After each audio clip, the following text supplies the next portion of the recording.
Hi, this is Rob Schwartz at the picturesque White Lake Golf Club. Today's September 11, 2013, and we're preparing a centennial celebration for the club, 100 years in 2016.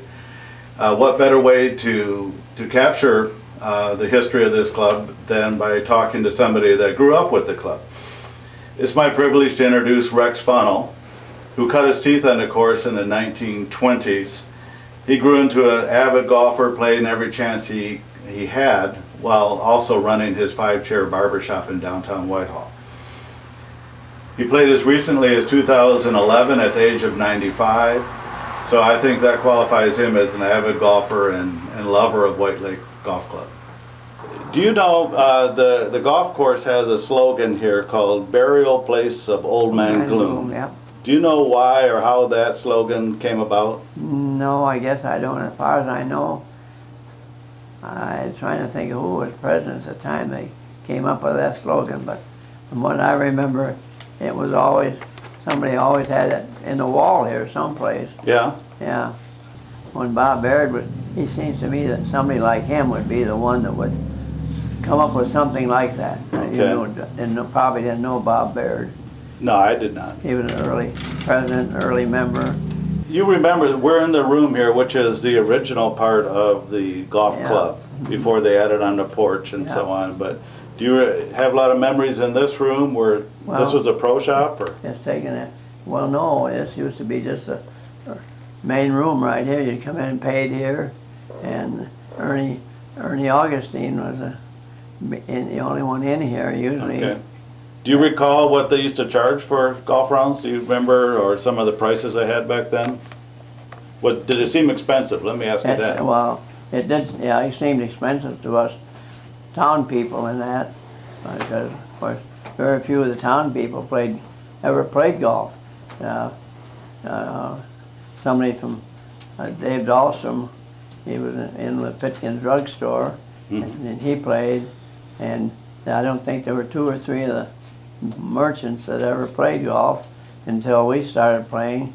And my dad we set a little putting green up in our yard, and he'd go out and fool around with us, and he decided he wanted to play. So every Sunday he started playing golf. He got one of the other guys, and they started playing golf. But the merchants, other than the one guy from Pitkin, didn't figure they could afford it, I guess. So you were the first townies to belong out here, because this club, as we know, is mostly Chicago, Sylvan Beach. Sylvan Beach, Michelinda. Right. Yeah, right. Yeah, that was all what it was. When we caddied here, that's 90% of it was that. When you started becoming a member here with the as being a townie versus all the Chicago folks, did you feel separated or different from them? Or? No, although the 3 of us, you couldn't be you get a season member here, but they wouldn't take a regular member. It couldn't be a stock member? No. Yeah. And 3 of us, Jack Longton, Bob, he was in charge of the tannery, Bob, and myself. We went to the committee, and we want to be members. Okay. And they let you in? Yeah, they let us in. I forget, it wasn't much money. Back in those days, it seemed like money. Yeah. But they let the 3 of us in as members, as stock members. Okay. And we were the first 3. Jack Longton. First local stock members. Yeah, local, yeah. Great. Do you recall when women started to play here? Well, they always played here. They always did? Oh, yeah, there were always women playing here. 1933, and we have another one, 1932, where you were the caddy champion. Yeah. Do you recall the tournaments, and how would they run those? And well, everybody would start playing. Yeah. And then low scores would be knock them out, and then so many and ended up 2 guys would be playing for the finals. Okay. And so I did win it a couple of times. So it's like a shootout, what they... Yeah. Okay. Yeah. Yeah, you did well. You have 2 trophies here. You probably won it more than that. Oh, well, I only won it a couple of times. Well, they didn't give trophies at first until that lady decided they should have trophies. Okay. And so she's the one that started giving them trophies. Up till then, you won the caddy championship, but that was it, you know. Yeah, yeah. Yeah. And we had, I don't know, up to 30, 40 caddies there. I don't know how many now. That time, they were always across the street. Then they finally decided the caddies were getting in the way of too much, the yacht club and stuff. And so they set us up back here, and they had put a tent up alongside of the number 1 tee. And that's when as certain people came that we didn't like or didn't want to caddy for them. We were all in the woods. I do know it's yeah. what is now someone's backyard in Butterfield Woods. Butterfield Woods. Right. Yeah. And as soon as they got to playing number 1, that group, we'd start walking back into the tent. But well, we didn't have a tent at first. We just were out and back and all. Finally, they decided maybe we should be in some place. So they put up a tent, and then they built a caddy shack. What they called the caddy shack. Right, I remember that. Yeah. In fact, that caddy shack is over in Lundell's backyard. In the woods there. Woods. Yeah, right. Yeah, he got it, the caddy shack. Yep. All right, I'm with Rex Funnell out on number 17 tee box. And Rex, I wanted to talk to you about maybe back when you were a younger player, how many hole-in-ones did you get on this course? I've had 7 on this course. 7? The one down in Texas. Okay, and what holes have you had the hole-in-ones on? I've had 2 on number 3, 1 on number 7, 2 on number 15, and 1 on number 17. Would that be it? I wasn't keeping track, but I trust you on that. Tell me about the one on 17. When did you get that? That's a par 4, so that's really a double eagle. Yeah, that's a par 4, and we were who I was playing with, I don't know, but the guys that when we hit before they got off, the one guy hollered back, "That one went in the hole." That was mine. Yeah. Yeah. Yeah, we had same way with when I was on number 11 one day. Nobody saw that go in. Yeah. Marcia did too, but she hit one on 11. But 15, I hit 2 in the hole, I think. And one day, Max Spees and I were playing. We got up there and we had 2 balls like this, and the hole was right here. We had 2 balls laying like this. Right on the edge of the cup? And neither one of them touched it. But neither one of them touched, neither one of them went in the hole. I hope you got birdies each. Yeah. No, he hit the wrong ball. Yeah. What's your most favorable or best memory of a round here at White Lake? What was your favorite round ever here? Do you have one in particular? Only the one I had 67 on. 67? Yeah. When was that? Oh, tell me when. I don't know when. That was years ago. When we always had a group that played. I had a 67 once. King had 64 one day when I was playing with him, but I had 67. That's the best score I had here. Yeah. Yeah. And I understand that you won the men's championship here on the course one year. I did. I beat Bob. Bob, your son? Yep. And I bet he took that easily, right? Well, he ended up winning it 7 times, but I broke in the middle of him. Then he won about 3 more after that, and he moved out of here. Yeah. Town wasn't big enough for the 2. No, he didn't give us all a chance. Yeah. He still plays golf, but I don't think like he used to. He doesn't have the time to do it now. No, I understand. Do you have a favorite hole out in the course here? Well, If it would be, it probably would be number 4. Yep. I like that. I like that hole. It's not so good to me, but it's a nice. It's actually a hard par 4 hole, unless somebody can hit them far enough to get by all the trees, you know. Right. But otherwise, you're back there either behind a tree on the right or trees on the left, but it's a nice hole. Number 4 is. Yeah, I agree with you. Actually, when someone asks me that question, that's always my answer. It's number 4 as well. It is. Yeah, it's such a small area that you can hit to that you have a clear shot. Yeah, and it's not a long hole, but it's not an easy hole. Right. Yep. Right. When you first started playing here, did they have all 18 holes? The first year I started is the first year they had 18 holes. Okay. Yeah, and I started caddying then.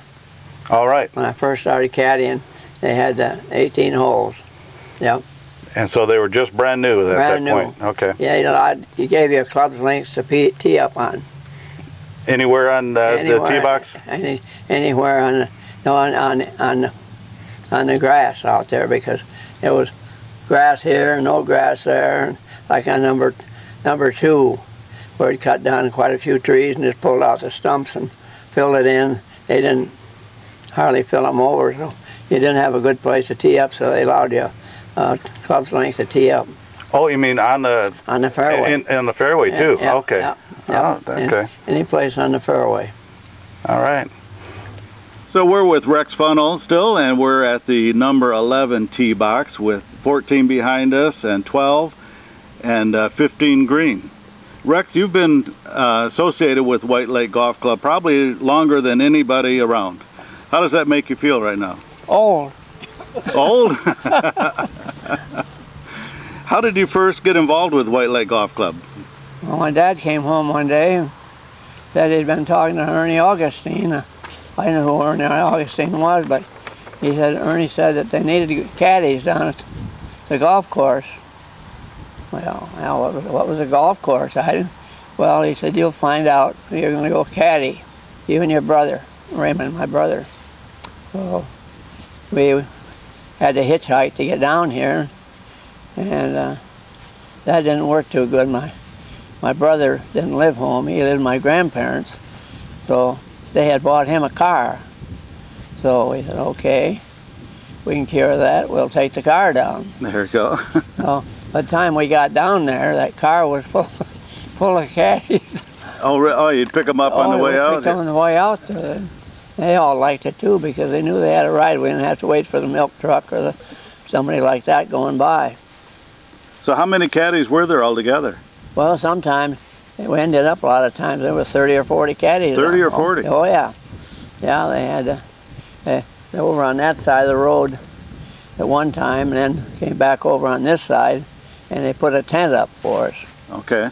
But every time somebody came we didn't want a caddy for, in the woods we all went. Ernie'd come out of there hollering, hey, you kids, get out of the woods. No answer. Finally, after people got through number 1, we'd go back 1 or 2 at a time to, yeah. I see. And Ernie, he'd come out then, where the hell you kids been? Well, we were in the woods eating lunch. Yeah.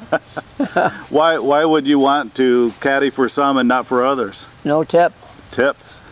What would be a good tip for a caddy back then? Oh, 25 cents. 25 cents? Yeah. Would the course pay you any money on top of that, or did you work only for tips? They didn't pay us any money. We didn't pay them any money, but no, there was no money.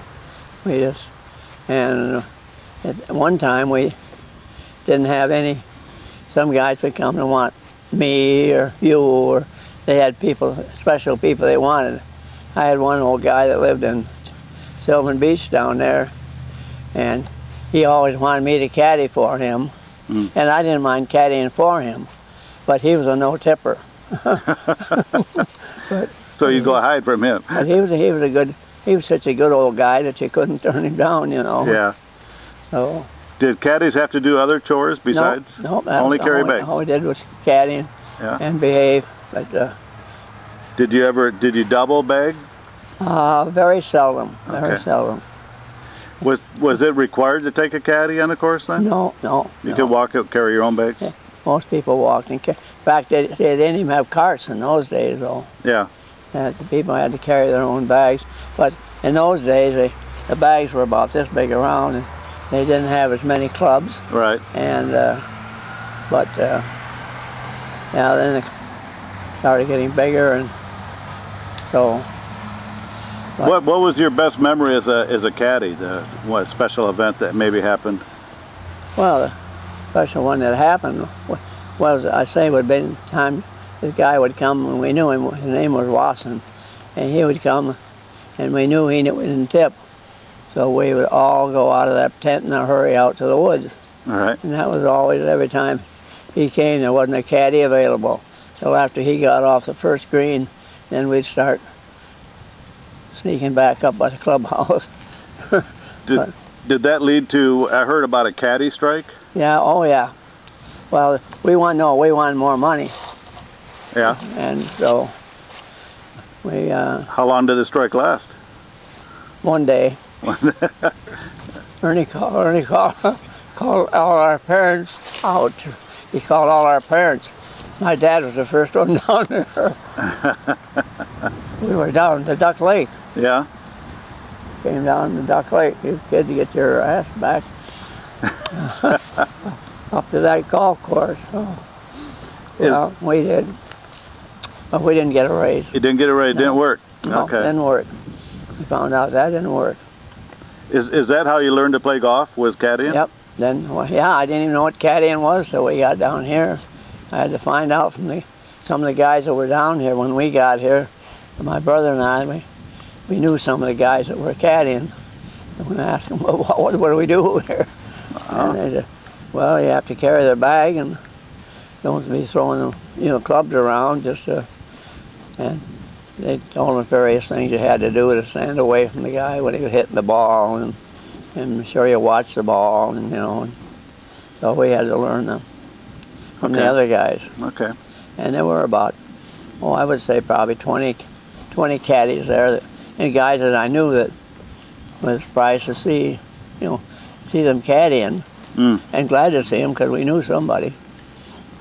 Excellent. We're with Rex Funnell here just off the number 12 green, and behind the 12 green used to be a cart barn or a maintenance shed. Yeah. Do you remember, were the caddies involved with that in any way? Or? Not involved in it, but we knew those sheds were all over there, but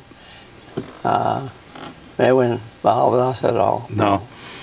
Did you ever raid the golf ponds, or for golf balls? We never did really raid it. We fished out of there a lot. Ernie didn't like it, but they didn't seem to mind too much. Every time we'd go by here, we'd rake the pond, and Yeah. but usually when we were caddying, we didn't bother much time raking. No. I know that one guy that was tending the pin and stuff, but the other three of us would be raking. As long as we stayed on that side, wouldn't bother the guys putting. Right. So did you use actual rakes to get the balls out? So they had rakes here. Oh, really? Yeah. Okay. They had a basket on the end of them like that. You I see. throw it out and drag it in. Yeah. Yeah, on the end of a pole, and like a bamboo pole. All right. Yeah. So you've seen a lot of courses. How does the course look to you now compared to beautiful. Beautiful? You've seen a lot of changes. What do you think the course has aged well?